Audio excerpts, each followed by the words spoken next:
What's good, Ravens fans? It's your boy JG back with another episode of Ravens Space Reactions. Today, we're reacting to the Dan Patrick Show, Albert Breer, NFL Insider, answering the question, where will Lamar play next season? Guys, please subscribe. We're trying to grow. Get to 5,000. Let's do it. Thank you. Lamar Jackson's playing for who next year? I think the Ravens, but I'm less sure of it than I was a year ago. If not the Ravens. You want to say that? Why everybody trying to cause problems? You know, what you mean, what, not if the Ravens?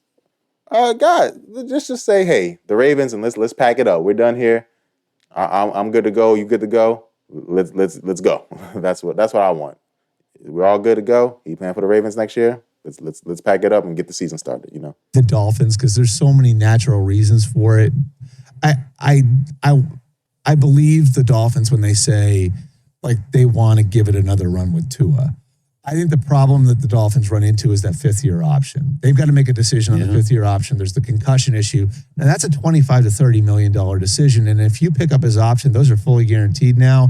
You're locking yourself into Tua for 2024. If you don't pick it up.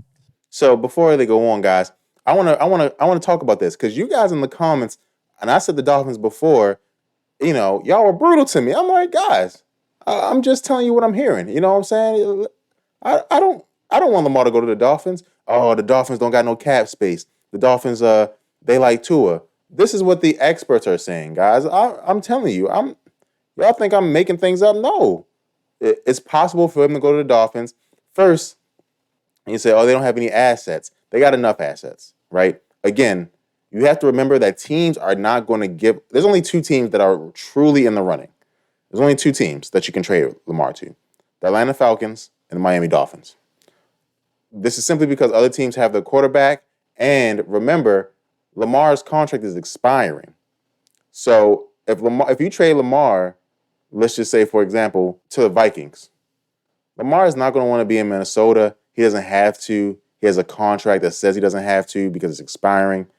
Why would you go there? You would play your year. You'll play your year or two and then go get a big contract down in Atlanta. So those are the only really two options. Again, Houston may be an option. Houston's a great city. And it's, again, one of those cities that are good for young black millionaires, right? Which you have to take into account when you get to pick your location. It's the same reason why a lot of NBA players love going to LA. So you have to take that into account.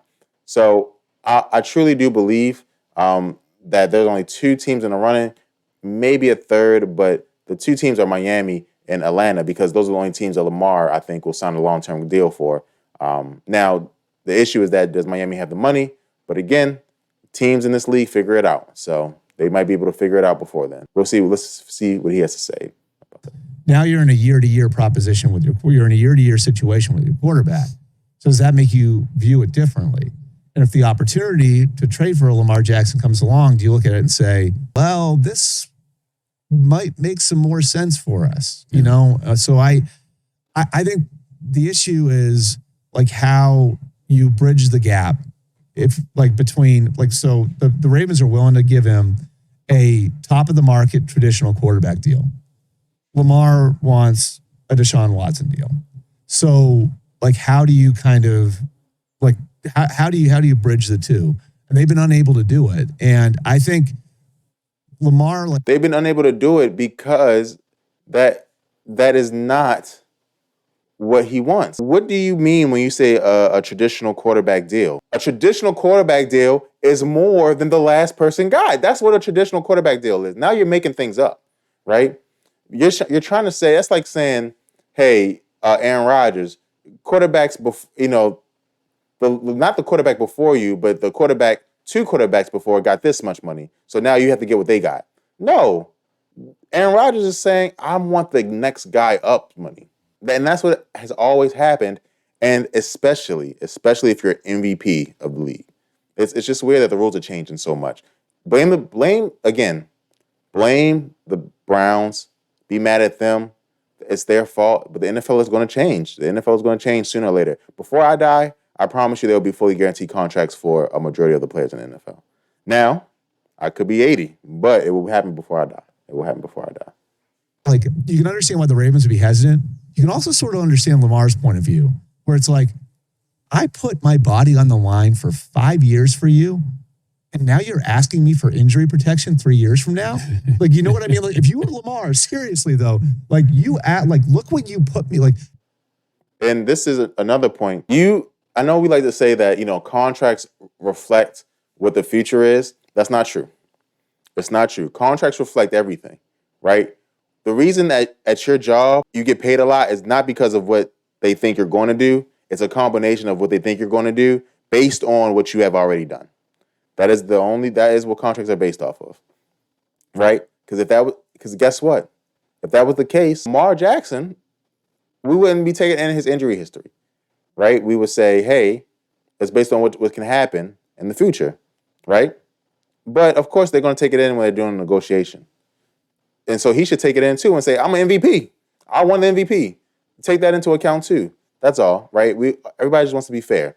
And in fairness, the next guy up has always gotten paid. That's all. More than the last guy. That's all that I think Lamar wants. So I know you guys might disagree, but that's all I think Lamar wants for sure. You have put an unprecedented amount of stress on my body as a quarterback. Never has a quarterback been deployed that way ever, right? Run that much ever. That's another great point.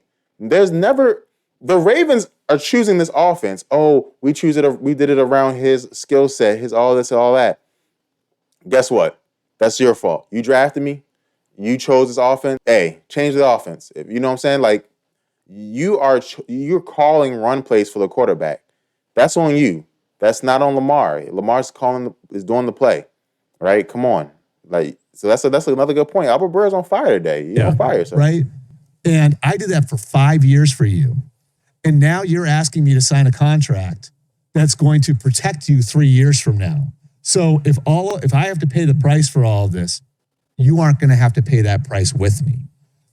I don't think this is about the money for Lamar. This is principle. Like, I felt that way, like, because he thinks about these things differently. If it was about money, he would have just taken the deal. That's a lot of, if this was just a financial decision. It's always about money. It's just, again, I like my job, but my job can't pay me, the equivalent of $70 million less than what I want and think I'm going to be okay with that. He finished the last 2 years injured. Just take the contract. Get your $150 million guaranteed to be done with it, Yeah. I think for Lamar, like, I really believe this about him. Like, he's always done things differently, and I do think this is about principle for him. Awesome. That was a good video. Shout out. Albert Breer was on fire. Oops, sorry about that. Albert Breer was on fire with that one. I agree with a lot of things he said. So, again, circling back around, it is about money. It always is about money. This sport is a sport where you can get hurt any second, and they ask you to do that for them. That's the first thing. The next thing is that even though business owners do take risks, it's important for people who are trying to work with a business owner like Lamar to understand what kind of risk is there really, right? If you're going to get a job at a startup, there is risk that the startup has that he has to account for, which is why working at startups, you might get paid less money, right? However, if you go work at Google, the risk, even though they're both businesses, are significantly less. Significantly less risk, because Google going out of business would be very hard. It would have to be a series, not just one thing, right? It would have to be a series of catastrophic things that happen. Google could literally, guys, lose $100 million and still be fine and still be profitable, right? So this is what we have to take into account. I honestly don't think that it is being taken into account by people who are analyzing this, that Steve Bisciotti makes money every year from this team. Every year, not like almost, right? Like, there's some basketball teams that are like just getting clear, right? Because of luxury tax and all that stuff, right? They're just getting clear. And the NFL, because of the popularity of the sport, the way it can be monetized, especially how great it is for television, in an NBA game, because there's so many possessions, the first quarter of an NBA game is really not even important to watch. You can even argue the first half of an NBA game is not important to watch, because the way the three-point ball has adjusted everything, right? You could be down 10 points and hit 2 shots, and now you're down 4. That's a big deal. In the NFL, if you're down 10 points, the chances of you winning that game are like 20, 30%. Only great teams are able to come back from that because it's so hard to score points. Even the best teams, right? Like, let's just say if you score 28 points a game, you're considered one of the best offenses in the league.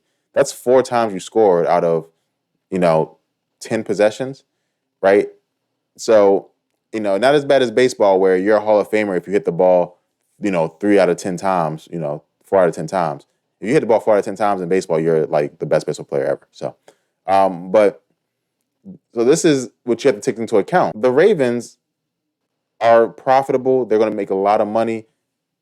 Lamar is going to make pennies compared to the amount that Steve Bisciotti makes every year. And I'm a little, again, I'm a capitalist, for sure. But I just am disappointed sometimes when we take the billionaire side over a millionaire who it just wants to be more of a millionaire, right? But it is what it is. You guys let me know what you think in the comments below. Should they pay Lamar? Is Lamar going to be a Raven next year? Let me know. Thanks, and go Ravens.